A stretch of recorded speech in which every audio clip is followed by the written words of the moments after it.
Hello, and welcome back to another edition of Tremendous Truths for Tremendous Times. I'm your host, Steve Rozema, and today we're going to be looking at the re-atomization of the body. And of course, most Christians and believers that read their Bible, we know it as, some call it the Rapture, some call it the Rapture. As a matter of fact, I have 17 names I have. These are the different names for Christ's return for his body, the body of Christ, the ecclesia. These are the names it goes by. The Perusia, the Rapture, the Netketef, that's Hebrew for kidnapping, the Apostasia, the Departure, the Harpazo, the Snatching out, the Joining, the Presence of the Lord, our assembling to him, the Blessed Hope, the Out-Resurrection, that's what Paul uses in Philippians there, the Quickening, the Ascension, the Catching Away, the Day of Christ, and the Snatching Away. So those are all the names I found for what we commonly call the Rapture, or more better, the Harpazo, the Snatching Out. The two main places where you'll find it in Scripture is 1 Thessalonians chapter 4, verses 13 to 18, and 1 Corinthians 15, 51 to 58. So let's turn now to 1 Thessalonians 4, 13 to 18. And it says, "Now we do not want you to be ignorant, brethren, concerning those who are reposing, lest you may sorrow, according as the rest also, who have no expectation. For if we are believing that Jesus died and rose, thus also those who are put to repose will God, through Jesus, lead forth together with him. For this we are saying to you by the word of the Lord," or in the literal Greek, in the word of the Lord, "that we, the living who are surviving into the presence of the Lord, should by no means outstrip those who are put to repose. For the Lord himself will be descending from heaven with a shouting command, with the voice of the chief messenger, and with the trumpet of God. And the dead in Christ shall be rising first. Thereupon we, the living who are surviving, shall at the same time be snatched away together with them in clouds to meet the Lord in the air. And so shall we ever be with the Lord," or so shall we always be together with the Lord, so that console one another with these words. And then in 1 Corinthians 15, 51 to 50 to 58, 1 Corinthians 15, 50 to 58, Paul says again, "Now this I am averring, brethren, that flesh and blood is not able to enjoy an allotment in the kingdom of God, neither is corruption enjoying the allotment of incorruption. Lo, a secret true am I telling, we all indeed shall not be put to repose, yet we shall all be changed in an instant, in the twinkle of an eye, at the last trump. For he will be trumpeting, and the dead will be roused incorruptible, and we shall be changed. This corruptible must put on incorruption." Notice that, must. In my Bible, it's a must. It's not a maybe or could be or might be. It says it must happen. For this corruptible must put on incorruption, and this mortal put on immortality. Now whenever this corruptible should be putting on incorruption, this mortal should be putting on immortality, then should come to pass the word which is written, swallowed up as death into victory. Where, O death, is your victory? Where, O death, is your sting? Now the sting of death is sin, yet the power of sin is the law. Now thanks be to God who has given us the victory through our Lord Jesus Christ. So that, my beloved brethren, become settled, unmovable, superabounding in the work of the Lord always." Notice that, in the work of the Lord always, being aware that your toil is not for naught in the Lord. Amen. So those are the two places where Paul mentions the rapture. Now, I'm going to share with you some of my thoughts on it. I call this the re-atomizing of the mortal body into the immortal body. That's what I call the rapture, and the snatching out. I call it the re-atomizing of the mortal body into the immortal. And this is what I believe that how he's going to do it. God uses vibrational frequencies combined with light and energy to create and recreate. God uses power, Satan uses force. Satan uses radio waves and radio frequencies to destroy creation, a lower vibrational frequency than what God uses. The vibration of creation is from God. It is God's Spirit. You find that in Genesis chapter 1, verses 2.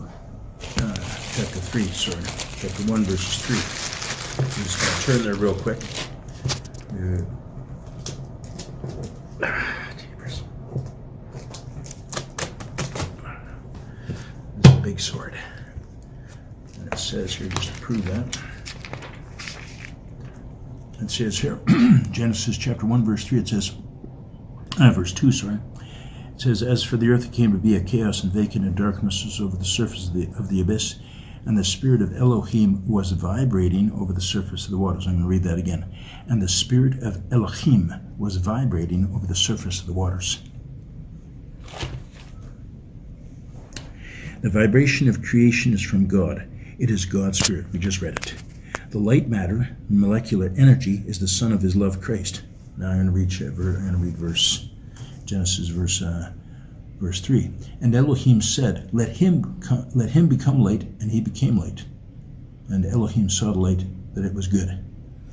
And the reason why it's rendered that way, because in the Hebrew it's masculine in the Hebrew, and that's Christ. So verse 1 is the Father and Christ together as one. Verse 2 it's the Spirit of God. Verse 3 it's the light from God, who is Christ Jesus our Lord. That's what John says. The light of creation is Christ.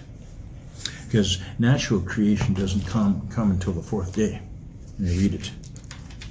Let's see. It says here, and Elohim said, let luminaries come to be in the atmosphere, verse 14, chapter 1, atmosphere of the heavens, to separate between the day and the night, that they may be for signs, for appointed seasons, for the days and years. Let them be for luminaries in the atmosphere of the heavens, to give light on the earth. It came to be so. Elohim made two great luminaries, the greater luminary for ruling the day, and the smaller luminary for ruling the night, and also the stars. Elohim placed them in the atmosphere of the heavens to give light on the earth, to rule the day and the night, and to separate between the light and the darkness. And Elohim saw that it was good. So, and then it says here, an evening came to be, the morning came to be, an evening came to be, and morning came to be, the fourth day. So natural light did not come until the fourth day. But we find in Genesis chapter 1, verse 3, that there was light even before natural created light, and that light is Christ Jesus our Lord. The noumenal light of creation. All matter is light in a contained form, and light vibrates at a high molecular frequency. The vibration of God's voice created the universe. Yep, and it says quite a lot of times in Genesis 1, and Elohim said, Elohim said, Elohim said. So that's, he has a vibrate, his voice. God's voice is a living vibrational frequency.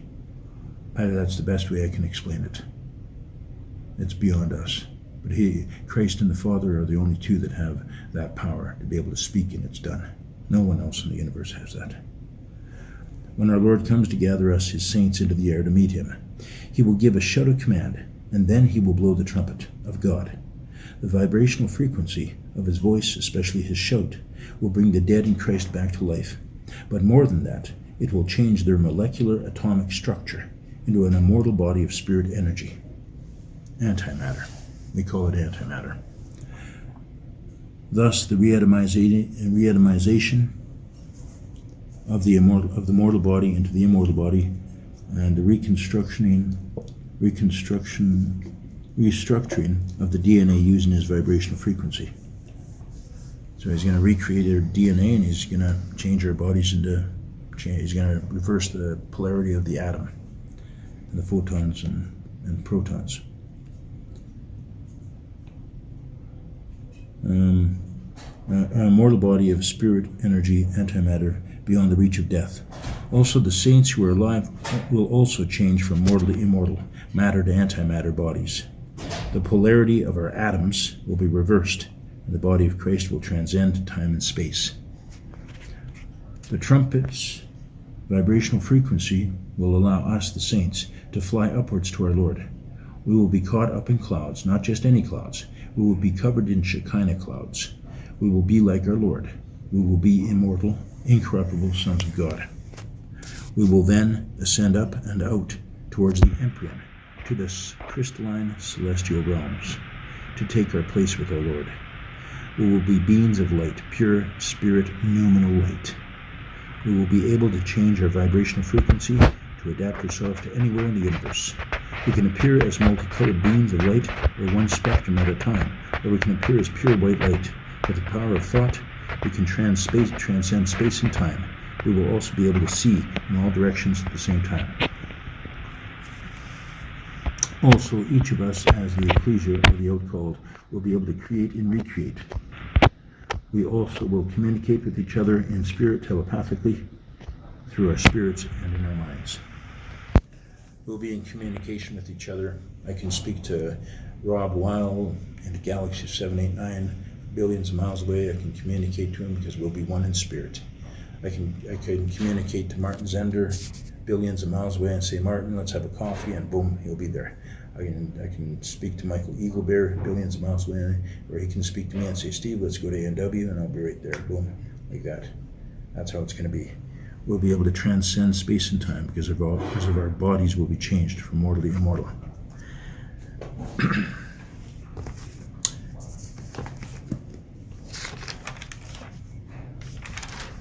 So I'm just going to leave off with Philippians now. Last verse in Philippians, and last verse, and that's Philippians chapter 3, verse 20-21. Paul reminds us, he says, for our realm is inherent, or some versions say our citizenship is inherent in the heavens, out of which we are awaiting a Savior, also the Lord Jesus Christ, who will, again, that will business.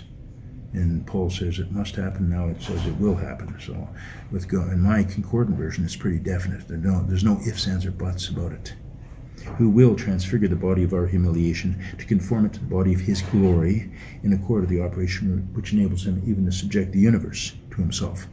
And right there when it says to subject all to himself, in my Bible it's a little dot and all. When you look up that word tapanta, it means universe. So it should read even to subject the universe to himself, or bring the whole universe into obedience and subjection to him. He's going to be able to do it, and we're going to be the ones doing it through him, and he's going to be doing it through us, and we're going to be doing it for him. And that's the incredible thing about it. So when we're out there in our immortal bodies, re-atomized bodies, it's going to be awesome. Now it's interesting, going back to 1 Corinthians 15, I just want one more little caveat, if you will. He says we all shall be changed in an instant, in the twinkle of an eye. Now it's interesting that the word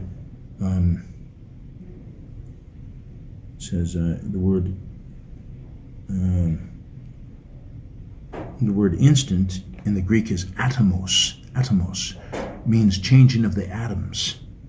And then the word twinkle in the Greek is repe, which means twinkling of an eye, like super fast.